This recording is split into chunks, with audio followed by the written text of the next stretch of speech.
Our Astros are tied for first place, and the Out of the Park 23 trailer dropped this week. We're going to cover the first 6 weeks of the season, face off against an old pal on the Florida Marlins, and then I'll give you my reaction to that trailer at the end. Let's start with 2 late free agent signings. The talented but disruptive Bernard Gilkey stays in our division and makes the Pirates even more of a threat with a 1-year deal. 124 weighted runs created plus so far, and he really rounds out the Pirates lineup. Pudge Rodriguez fills a big need for the Philadelphia Phillies in the NL East. The Astros are playing great at 24-13, and the Pirates are right there with us. In the other National League divisions, there's really no competition for the injury weakened Expos or Dodgers. The AL East looks really tight. Red Sox started 0-10, are still working their way back into things, and the top 3 teams are separated by just half a game. The Cleveland Indians are the surprise of baseball so far this season. They have the lead in the AL Central over the Brewers, and the Royals are hanging back even further. The Seattle Mariners hold a small lead over the Angels in the AL West. Let's take a look at some individual performances. Mark Grudzielanek has a .422 batting average into mid-May, taking aim at John Olerud's 1993 feat where he hit .417. Pedro's being Pedro. 2.11 ERA, matched with a 2.11 FIP, 78-9 strikeout to walk ratio. He had a 16 strikeout, 2-hit shutout against Texas. He's just doing his thing. Monty Ferris goes for the cycle against the Marlins. He's having a great season even beyond this game. On to some injuries. The Reds have lost Rich Becker for several months. They've fallen back to 500 since he was hurt. I don't think they have a chance. And then Texas is in big trouble. Sammy Sosa's out for 2 to 3 months, and Curt Schilling's out for the year. Dodgers are also having injury troubles. Mike Mussina is out for the season. They had already lost Greg Swindell. Fortunately for them, there's no competition in the NL West. Edgar Martinez had a minor injury a couple of weeks ago, and it gave me an excuse to give an unhappy Bill Miller a chance at the big league level. Lenny Britcher's not shown on the injury list anymore. He's on a rehab assignment.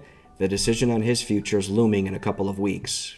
On the field, we lead all of baseball in runs scored. That's including all the American League teams in their DH. On the other hand, our rotation's having some issues, and our defense hasn't been so great as usual. Offense first. Amazing performances all around. Start with Barry Bonds, of course. He's playing like a 6-time MVP award winner. But Alex Rodriguez has been the story. What an amazing breakout. He leads the Major League Baseball with 12 home runs. Ray Durham, Greg Jeffries, Andrew Jones, and Chad Townsend are all playing really well. Chris Hoiles and Bobby Higginson are the only disappointments. Both are starting to lose some playing time to Greg Colburn and Jerome Walton because they're having huge seasons in reserve roles. Barry Bonds has reached a ton of milestones so far this season. 400 home runs, 2,000 hits, 400 doubles, 400 stolen bases. The only one he fell just short of is 100 WAR. Pete Harnisch and Edgardo Vasquez are not pitching well. Shane Reynolds is getting knocked around as well, though his FIP suggests that he's actually pitching okay.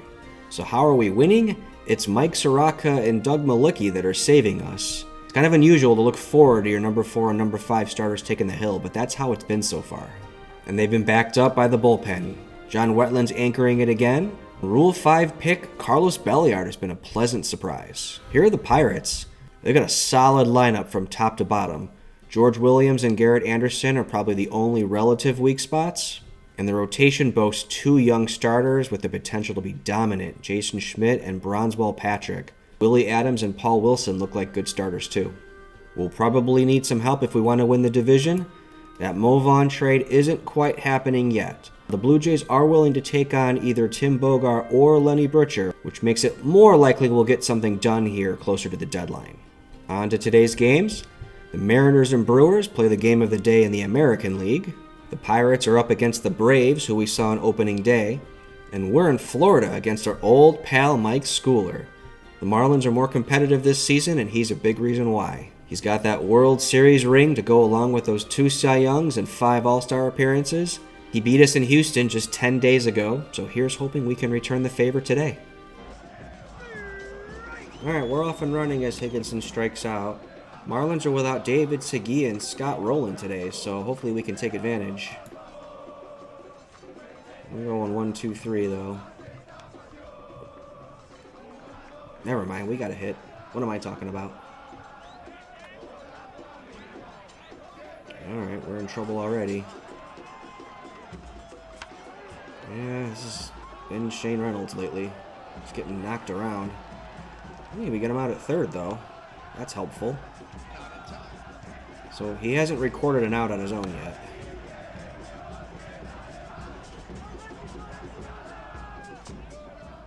Walks, the bases loaded. Oh, gets him looking on a 3-2 pitch. Here's Andrew Jones. He was on fire to start the season. Really cooled off. Reynolds can't get the bunt down. Alright, we're in scoring position now. Higginson gives it a ride, but no go. Maybe a wild pitch here. Or Ray Durham can smack it into the corner. We got a tie game. And of course, what would a stream be without Ray Durham getting a triple? Led the league 2 seasons in a row. I lost count how many he has this year.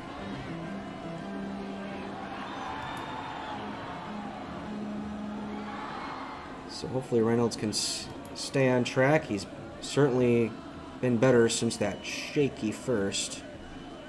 Roberto Kelly's 2 for 2. And he's on second now. But we're out of it.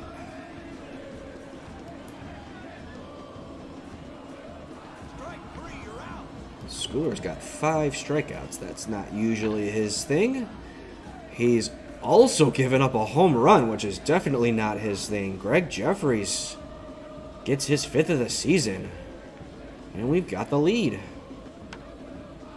Hey, Chris Hoyles makes an appearance too. He's got himself a double.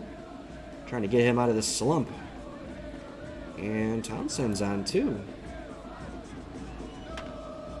All right.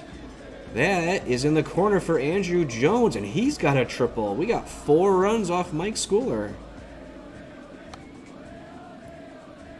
He gets Reynolds. Maybe Higginson can get a 2-out hit, and he does. 5-1. This is a rarity. Let's enjoy it.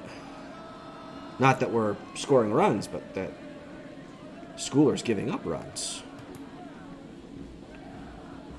Except no one scores runs like we do, so it's not that. Alright, let's keep Reynolds on track here. Schooler's going to remain in the game. So we'll have to take care of him once more. One more inning. Bonds has got a walk. That's it. They left Schooler in to pitch to one guy. No go for A-Rod. And he's thrown out. And it just gets over the second baseman's head for Jeffries. He's 3 for 3. Noel strikes out. Alright, well, we can go after the bullpen of the Marlins now.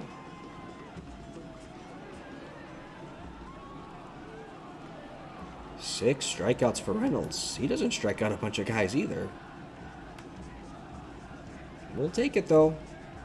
Smooth sailing since that rough first.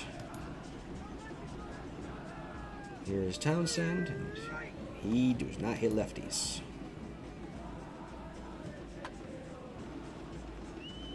We'll go for Andrew Jones, and we go quietly in the 6th.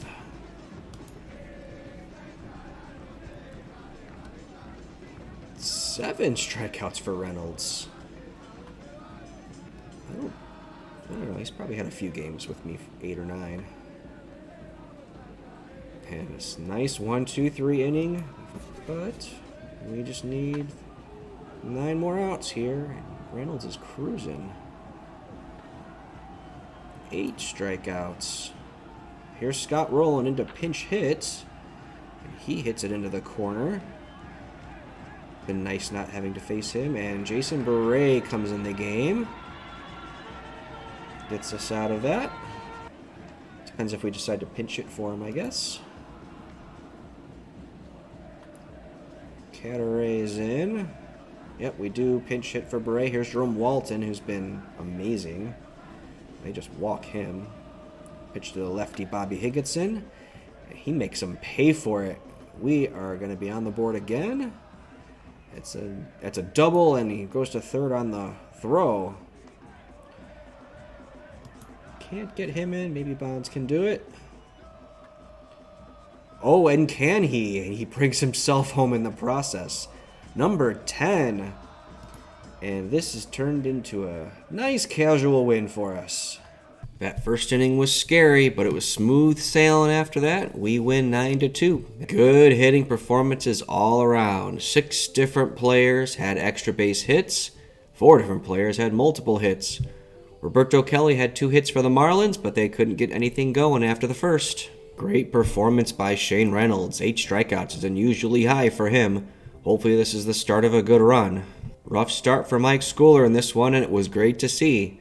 He can go back to being dominant his next start against somebody else. Greg Cadaret is another former player of mine from Texas, and we greeted him rudely as well. So in other games, the Braves do us a favor, beat the Pirates, so we're alone in first.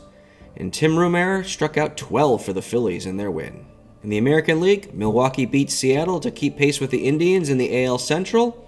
The Mariners don't lose ground because the Angels lost to the White Sox. And a little bit of news from our minor league system. Outfield prospect Hiram Bocachica hit for the cycle for Double-A Jackson. He's off to a great start this season. Should be a big league outfielder sometime in the future.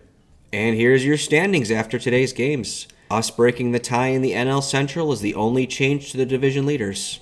Barry Bonds climbs to third in the American League home run race with that 9th inning shot against the Marlins today.